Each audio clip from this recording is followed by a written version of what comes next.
Hoy vamos a destapar la mesa de los años 70, una época donde cada plato era una ceremonia. Volvemos a la copa de palmitos bañada en salsa golf, a los tomates rellenos o a la suprema Maryland con banana frita y papas pie. Quédate hasta el final, porque uno de estos platos era tan exagerado que hoy muchos jóvenes no creerían que lo servíamos con total orgullo en la mesa familiar. Pionono salado primavera. ¿Te acordás de este plato? Pero el secreto, lo que nos volvía locos a todos, era ese contraste casi prohibido entre el azúcar de la masa y el salado del relleno. Tenía de todo, jamón cocido del bueno, de ese que venía con el bordecito de grasa, queso de máquina y una lluvia de morrones rojos en conserva que brillaban como rubíes. El toque de distinción se lo daban las aceitunas verdes, picaditas bien chiquitas, y por supuesto, el aglutinante universal de la época, la mayonesa, pero no cualquier mayonesa, sino una capa generosa que lo envolvía por fuera como si fuera un abrigo de piel, decorada con hileras de huevo duro picado, o, si la anfitriona quería lucirse de verdad, con unas tiritas de palmitos, ese plato que te obligaba a usar el tenedorcito de postre para no desarmarlo. ¿Por qué dejó de verse tanto en las mesas de todos los días?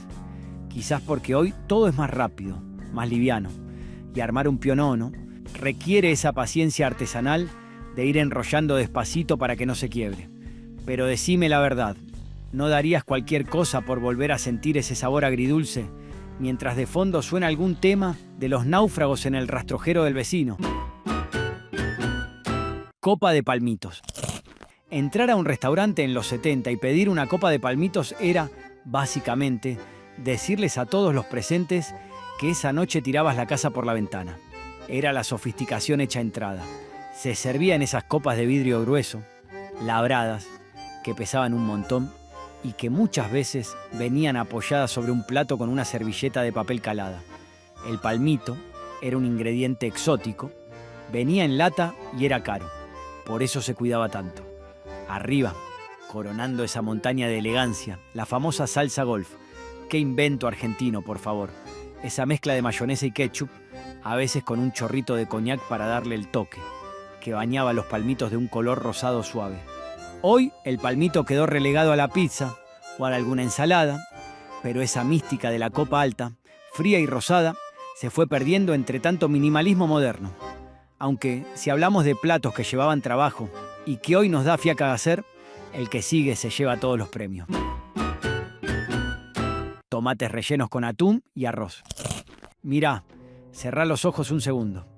Es un domingo de enero, hace un calor que raja la tierra en Argentina. Y escuchás el ruido del ventilador de techo que gira cansado. El tomate relleno era la arquitectura popular. Había que vaciarlos con una cuchara, con mucho cuidado de no romper la pared del tomate, y ese juguito con semillas quedaba en un bowl para no desperdiciar nada. El relleno era una ciencia. Arroz blanco bien frío mezclado con latas de atún desmenuzado, arvejas de esas que venían en lata de chapa que abrías con el abrelatas de mariposa, y otra vez la infaltable mayonesa. A veces le ponían un poquito de cebolla picada muy finita para que pique apenas y se rellenaban a presión. El toque final era la tapita. Le ponías la parte de arriba del tomate como si fuera un sombrerito, o si querías que quedara más paquete, le ponías una tapita de huevo duro. Se perdió esa costumbre de pasar la mañana vaciando verduras mientras escuchabas a Héctor Larrea por la radio. Pero si de platos laboriosos hablamos, prepárate, porque el número 12 es el Everest de la cocina de fiesta. Un plato que hoy parece salido de un libro de historia antigua, pero que, en su momento, era el centro de atención de cualquier banquete de casamiento. Pavita a la York. Acá ya entramos en las ligas mayores de la gastronomía vintage. La pavita a la York no era para cualquiera. Era el plato que definía una boda, un bautismo de alcurnia o una cena de fin de año en las familias que querían demostrar que habían llegado lejos. Imagínate una fuente de plata o de alpaca gigante. En el centro, la pavita, entera, bronceada por el horno, pero rodeada de una guarnición que hoy nos parecería una locura. Se llamaba a la York porque se acompañaba con jamón cocido de altísima calidad, pero el decorado era lo que te dejaba con la boca abierta. Llevaba rodajas de piña en almíbar, cerezas al marrasquino que brillaban como luces de neón. Y a veces, para coronar el delirio visual, le ponían esos volados de papel blanco en las patas de la pavita para que no se viera el hueso. Era una mezcla de sabores dulces y salados que hoy pocos se atreven a probar. La carne de la pavita, un poco más seca que la del pollo, se humedecía con el almíbar de las frutas y la grasa del jamón.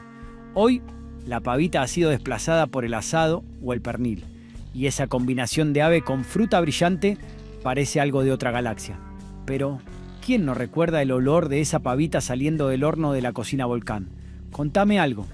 ¿En tu casa se hacía pavita o eran más del asado de fin de año? Te leo acá abajo. Suprema Maryland. Este plato es probablemente el más barroco de nuestra lista. La Suprema Maryland es el exceso hecho comida, y por eso la amábamos tanto. La Suprema venía frita y crocante, pero lo que la hacía Maryland era el batallón de acompañantes que traía en el plato. Primero, la banana frita. Sí, una banana entera, pasada por pan rallado y frita, que le daba ese toque dulzón y cremoso. Después, la crema de choclo, espesa, caliente, servida a un costado o arriba de la carne. Y para completar el cuadro, unas tiritas de morrón. Y, lo más importante, las papas pie. Esas papas que eran como hilos de oro, crocantes, que se te pegaban al paladar. Comer una Maryland era un rito de iniciación. Los chicos íbamos derecho a la banana, mientras los grandes disfrutaban de esa mezcla de texturas. Hoy, la Maryland sobrevive en algunos menús de bodegones tradicionales, pero en las casas ya casi no se hace. ¿Quién se pone a freír bananas y a preparar crema de choclo para una sola milanesa? Se perdió esa cultura del plato compuesto, del plato que era un banquete en sí mismo. Pero atención, porque después de tanta fritura y tanto sabor fuerte, en los 70 necesitábamos algo para equilibrar el paladar. Ensalada Waldorf. Este era otro nivel. La Waldorf era la ensalada cheta de los 70. No era la típica ensalada de lechuga y tomate que comías todos los días. La ensalada Waldorf había nacido en Nueva York, en el Hotel Waldorf Astoria a fines del siglo XIX. El alma de la Waldorf eran las manzanas verdes, cortadas en cubitos chiquitos que le daban una acidez y una frescura inigualable. A eso se le sumaba el apio, bien picadito, que aportaba ese aroma tan particular y una textura crocante. Y el toque de distinción absoluta. Las nueces mariposa. Todo esto, por supuesto, ligado con una mezcla de crema de leche y mayonesa. Era una ensalada blanca, brillante, que se servía bien fría. Se decía que era fina, que era para ocasiones especiales. Acompañaba de maravilla al pollo al horno o al lechón frío en las fiestas de diciembre. Hoy, el apio ha caído un poco en desgracia en las mesas hogareñas, así que la Waldorf ha quedado como un recuerdo de esas cenas, de verano. Huevos rellenos. Los huevos rellenos eran simples, pero poderosos. ¿Hay algo más setentista que una fuente de huevos rellenos? Tenías huevos en la heladera, una lata de atún y mayonesa, y ya tenías una entrada de lujo. Mitades perfectas de huevo duro, con la yema mezclada con mayonesa casera. Atún o jamón picado. A veces un toque de mostaza. Pero ojo, que tenían su técnica. Había que hervir los huevos el tiempo justo para que la yema no quedara verde, cortarlos a la mitad longitudinalmente y retirar la yema sin romper la clara, que quedaba como una especie de cunita blanca. La decoración era fundamental. Una puntita de morrón, una alcaparra si eras muy sofisticada, o simplemente un poquito de perejil picado. Los huevos rellenos volaban de la mesa. Eran el bocado perfecto, se comían de un solo bocado y te dejaban ese saborcito a infancia que no se olvida más. Hoy, con la moda de la comida saludable y el miedo al huevo duro, han quedado un poco de lado, pero decime si no te entra una nostalgia tremenda de ver esa fuente llena de mitades blancas y amarillas en la mesa de tu abuela. Y si este viaje te está llenando el corazón de recuerdos, aprovecha ahora para suscribirte al canal. Lengua a la vinagreta. Este plato dividía opiniones, pero el que la sabía apreciar la esperaba todo el año. Entrar a la cocina de la abuela un sábado a la tarde y ver esa olla gigante humeando era la señal inequívoca. Se estaba preparando la lengua. No era un plato para ansiosos. Se cortaba en fetas bien finitas, casi transparentes, y se iba acomodando en capas en un recipiente de vidrio o de los de plástico color caramelo que se usaban antes. El secreto era el baño, mucho aceite, un buen vinagre de alcohol, nada de aceto balsámico moderno, ajo picadito que te quedaba en el aliento por 3 días y una lluvia generosa de perejil fresco. En los años 70, nada se desperdiciaba. La cocina era de aprovechamiento, de respeto, por el animal entero. Y la lengua era parte de esa cultura. Lastimosamente hoy casi no se ve. La lengua es un corte que a muchos les da impresión, pero para nosotros, ver esa fuente con las fetas nadando en vinagreta era el sinónimo de que el domingo iba a ser un día de fiesta. ¿Te acordás de ese saborcito ácido que te hacía fruncir un poco la nariz, pero que te obligaba a pedir otra rodaja? Tarta de palmitos. Sí, ya sé que hablamos de la copa, pero la tarta de palmitos era otra historia totalmente diferente. El relleno era una bomba de sabor. Palmitos cortados en rodajas, jamón cocido picadito. A veces un toque de salsa blanca espesa para darle cuerpo. Y por supuesto, el infaltable queso que se derretía y lo unía todo. Era una tarta paquete. Se servía tibia, nunca caliente del todo, para que se sintiera bien el gusto del palmito. Era la tarta de los cumpleaños de 15, de los aniversarios de casados. Tenía ese aire de comida de restaurante, trasladada a la mesa del comedor diario. Hoy las tartas son de zapallito, de acelga, de jamón y queso común. Pero la de palmitos quedó como un recuerdo de una época donde nos permitíamos esos gustos caros y especiales. Se perdió esa costumbre de comprar la lata de palmitos mariposa y tratarla como si fuera oro puro. Aspic de verduras. Decime la verdad, ¿te acordás de ese molde brillante, casi transparente, donde las verduras quedaban suspendidas en esa gelatina salada? El aspic era pura estética setentosa. En una época donde la cocina aspiraba a ser refinada, influenciada por la gastronomía francesa, el aspic era símbolo de sofisticación, pero también era trabajo. Se usaban esos moldes con forma de anillo, de aluminio o de plástico, y se iba armando por capas. Una capa de gelatina sin sabor diluida en caldo, una capa de arvejas, otra de zanahorias en cubitos, otra de rodajas de huevo duro, y así hasta completar el molde. Era un plato que daba un poco de lástima. Comer era frío, refrescante, ideal para las fiestas de diciembre. El tema es que hoy la idea de comer gelatina salada nos suena un poco extraña, pero en ese entonces era el colmo de la modernidad. Suprema de pollo a la Kiev. La suprema a la Kiev era el plato del misterio. Se servía en los restaurantes más elegantes y en las cenas de gala. Parecía una suprema común, bien gordita y apanada, pero el secreto estaba en su interior. Este plato tenía algo teatral. En los 70, pedir una suprema a la Kiev en un restaurante era sentirse sofisticado. Era una explosión de sabor y aroma. La técnica para hacerla en casa era complicadísima. Había que abrir la pechuga, meterle un trozo de manteca fría aromatizada, cerrarla perfectamente para que no se escapara nada durante la fritura y pasarla por huevo y pan rallado. Hoy, con la tendencia de comer menos grasas y menos manteca, la suprema a la Kiev se batió en retirada. Es difícil encontrar un lugar donde la hagan bien, sin que se les escape el relleno en la sartén. Pero ese momento de cortar la carne y ver salir la manteca aromatizada era pura magia setentista. Y si de platos de carne hablamos, el siguiente es el primo hermano de la lengua, pero con un estatus un poquito más familiar.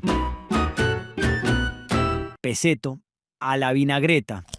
Si la lengua era para los paladares más curtidos, el peseto a la vinagreta era el favorito de todos, grandes y chicos.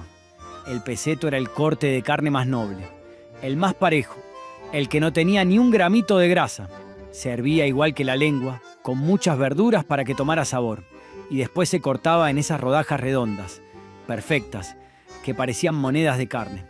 Se acomodaba igual, con la vinagreta de ajo y perejil, y se dejaba descansar. En los años 70, el peseto a la vinagreta era plato obligado en Navidad y Año Nuevo, también en cumpleaños importantes. Representaba abundancia, representaba cuidado. Los llevábamos en esos tuppers gigantes, envuelto en repasadores para que no se volcara el aceite en el baúl del auto. Hoy el peseto se usa más para el vitel toné en Navidad, pero esa costumbre de tener siempre un frasco con peseto a la vinagreta en la heladera para picar algo, cuando llegabas de trabajar se fue perdiendo. Una completa lástima. ¿Eran del team lengua o del team peseto? Déjame tu voto en los comentarios. Así vemos quién gana esta pelea de clásicos. Ensalada de arroz, de fiesta. No cualquier ensalada de arroz. Esta era la que se preparaba cuando venía mucha gente a casa. El arroz no era solo el acompañamiento, era el protagonista. Llevaba de todo. Arroz blanco de grano largo, que no se pasaba ni se pegaba supuestamente. Choclo desgranado, trocitos de jamón, queso en cubitos, aceitunas, morrón picado y a veces para darle el toque de los 70, trozos de durazno o piña en almíbar. Sí, fruta en el arroz. Se servía en un bol gigante y se ligaba con una cantidad industrial de mayonesa para que quedara como una pasta.